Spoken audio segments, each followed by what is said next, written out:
Bismillahirrahmanirrahim. Assalamualaikum warahmatullahi wabarakatuh.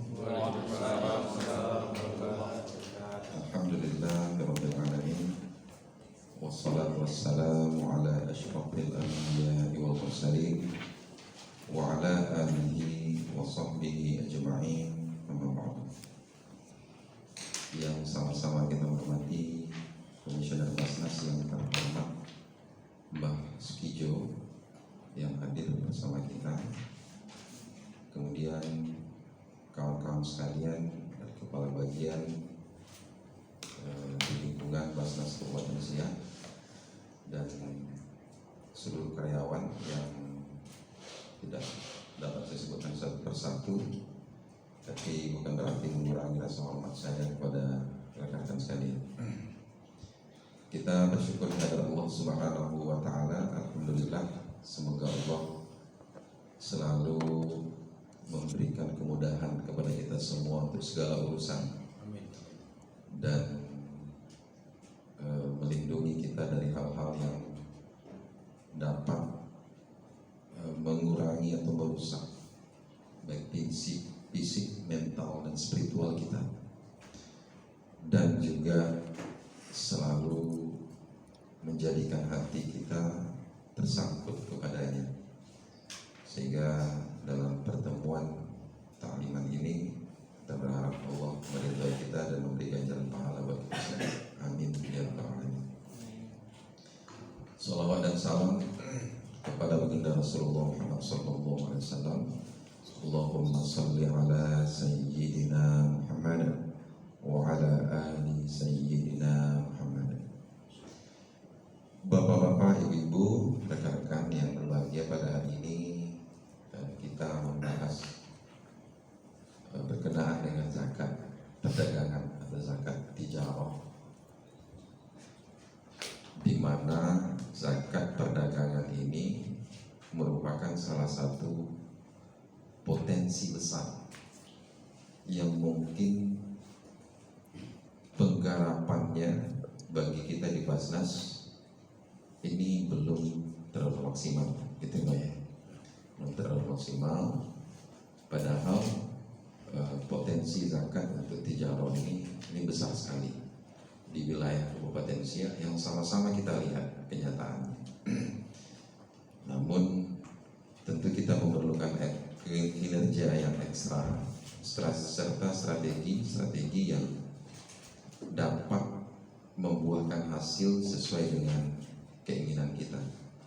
Jadi kita harus berpikir terus bagaimana kita mampu mengumpulkan dan memberdayakan, sekaligus pertama sekali tentu mengumpulkan zakat dari kalangan para peniaga.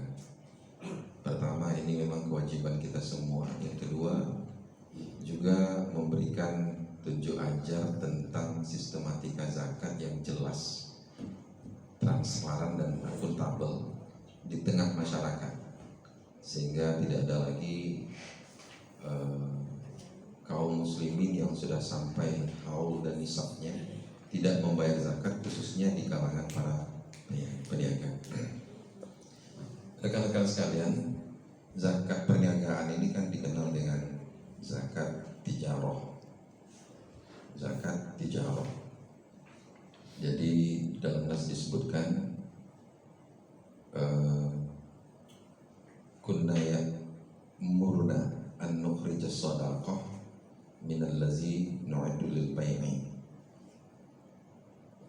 Bahwasanya baginda Rasulullah Muhammad SAW memerintahkan kepada kita semua untuk mengeluarkan zakat dari hasil al-bai'. Al-bai' itu artinya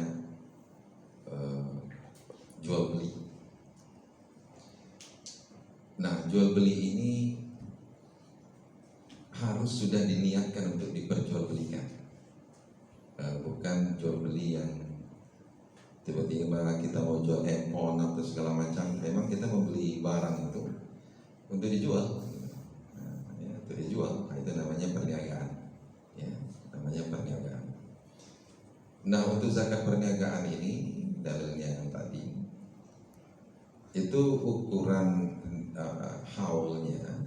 haulnya itu ya 1 tahun, karena tidak ada zakat, la zakata hatta yahula alaihil haul. Jadi tidak ada pengeluaran zakat itu sebelum sampai haul. Jadi untuk zakat perniagaan itu ada haul. Haul ini dihitung dalam periodisasi tahunan, yang hukum asalnya penghitungannya itu adalah tahun Qamariyah. Nah, ya, kemarin sudah pernah kita bahas tentang hukum asal periodisasi zakat itu haul. Yang menyebabkan seseorang itu wajib mengeluarkan zakat itu adalah tahun Qamariyah. Tahun Qamariyah bukan tahun Masehi, bukan tahun Masehi, karena Allah Subhanahu wa taala menyebutkan dalam Al-Qur'an tentang bulan sabit dan eksistensi waktu.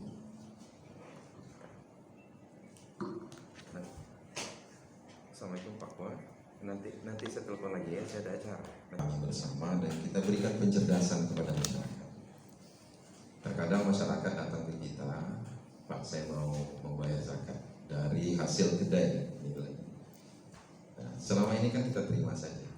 Jadi proses pencerdasan itu mungkin luput. Kita tidak tanya, kan jarang kita tanya.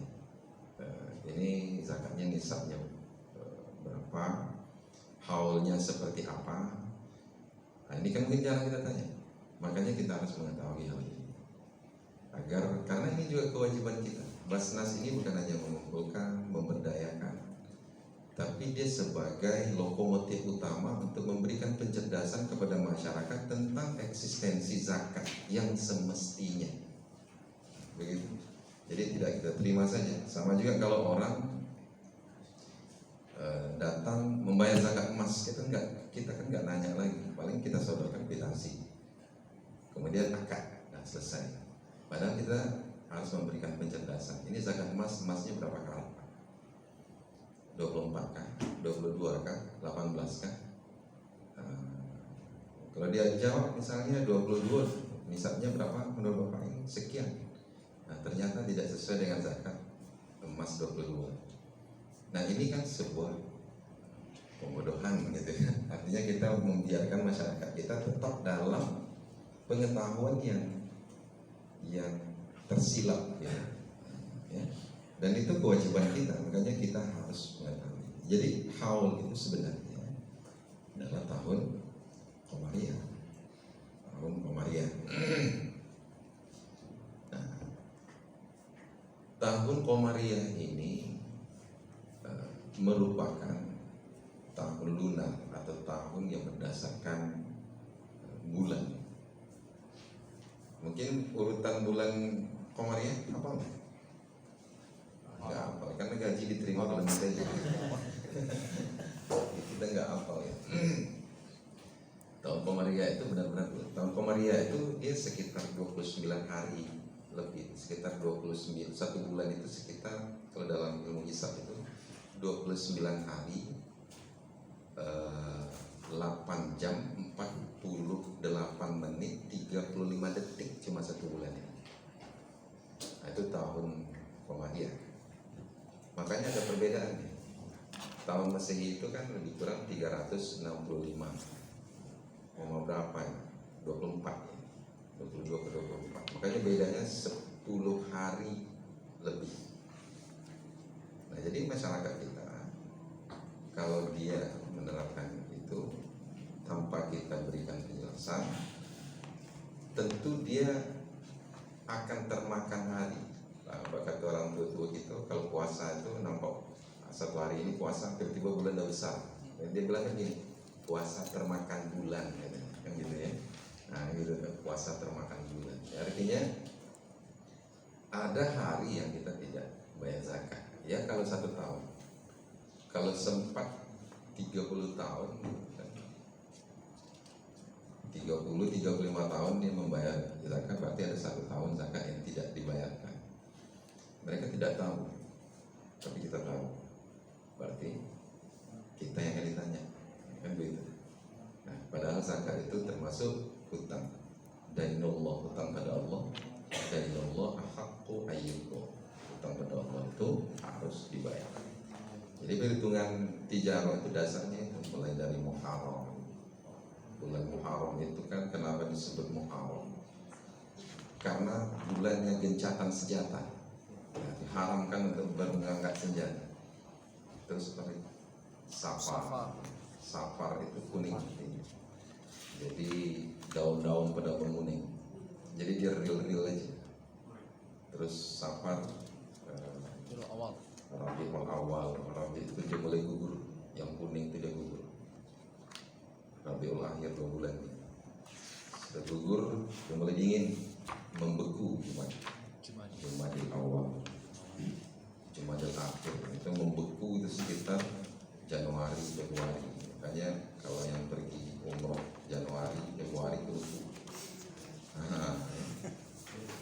Kemarin saya pergi 10 derajat, tengah hari 12 derajat, pagi mungkin 5 derajat. Yang jelas merokok di luar aja tak sanggup 2 batang, saking dingin. Dia panas gitu, tapi dingin, bukan anginnya dingin, uapnya dingin. Kayak kita buka freezer, sek gitu. Nah itulah saatnya berteduh di tempat panas. Lucu kan? Di matahari panas, orang berlomba berteduh. Ada beberapa jadi berteduh di tempat panas. Masuk ke hotel, hotel jadi hangat gitu. Padahal AC-nya dingin, tapi jadi hangat karena di luar gitu dingin sekali. Nah jadi Jumadil Akhir ini puncak dinginnya Januari, Februari. Pakai jaket bulu segala macam. Nah, sudah itu masuk Rajab itu salju sudah mulai mencair. Masuk Sya'ban lembah katanya Sya'ban. Jadi orang-orang udah pada panen. Nah gitu ya. Udah masuk lagi Ramadan, mulai lagi naik pembakaran, mulai naik. Syawal baru masuk Zulkaidah. Setelah naik panas, kalau punya Zulkaidah itu kan qaid, artinya kan tempat duduk. Jadi orang pada santai-santai. Ada istirahat ya, karena musim dah mulai membakar ya. Jadi dia banyak di rumah sampai Zulhijjah mulai ini dah puncak panas. Nah dari hitungannya dari situ. Nah ini juga kan harus diberitahukan kepada masyarakat bahwa biasanya ada konversi. Kemarin kan dan pernah kita bahas ini ya, tentang bagaimana mengkonversi tahun Syamsiyah itu kepada Qamariyah sehingga masyarakat tidak ada yang terutang dalam membayar zakat. Masyarakat karena tidak tahu, kalau tahu dia tidak terutang. Nah ini juga perlu diberikan penjelasan. Kalau seandainya kita melakukan sistem konversi itu dari nisabnya kemudian dibagi dengan tahun Masehi, jumlah harinya dikali dengan jumlah hari tahun Qamariyah, maka hasilnya berbeda. Rubuk masyhur 1/40, 1 bagi 40, 0,025 kali 100, 2,5, tidak 2,5 lagi. Kemarin kan kita sudah mendalami, sebab itu saya sampaikan kepada rekan-rekan sekalian, pengajian ini bukan pengajian hilang begitu saja. Artinya sudah disampaikan, ya habis cuy. Artinya kita harus ada sense, ada rasa, ada zauq di hati kita. Setiap disampaikan itu didalami, enggak ngerti tanya. Sehingga untuk mensosialisasikan itu bukan hanya lagi orang-orang tertentu. Kalau kami ini tiba tausiah segala macam, begitu saja habis selesai. Tapi kan orang selalu datang ke sini. Tentu sosialisasinya lebih intens di sini. Ketika dia membayar zakat emas, kita konversi, kita tahu ini emasnya, ibu bayar zakat emas, iya. Ibu punyanya emas berapa karat? Emas 22, kan nisabnya 85 dia bilang kan. Nah ini kan yang seharusnya dia belum bayar zakat, jadi bayar zakat karena keteledoran kita. Memang jatuhnya sedekah. Ya kalau dia ikhlas, kalau dia tidak ikhlas, setelah dia tahu ternyata sih belum keluar lagi. Kok orang pas ngambil gitu aja dia bilang, kan tidak ikhlas. Nah ini kesalahan kita, tentu dosanya kita juga yang nanggung. Begitu ya. Jadi kalau kemarin kita sudah belajar nisab bagi jumlah karat emas kali dengan jumlah karat emas yang menjadi standar ukurannya. Nah begitu. Nanti di luar ini nanti coba dikali-kalikan aja nanti. Ini yang menjadi haulnya zakat tijarah. Ya, menjadi haulnya zakat tijarah. Kalau kita sudah menyampaikan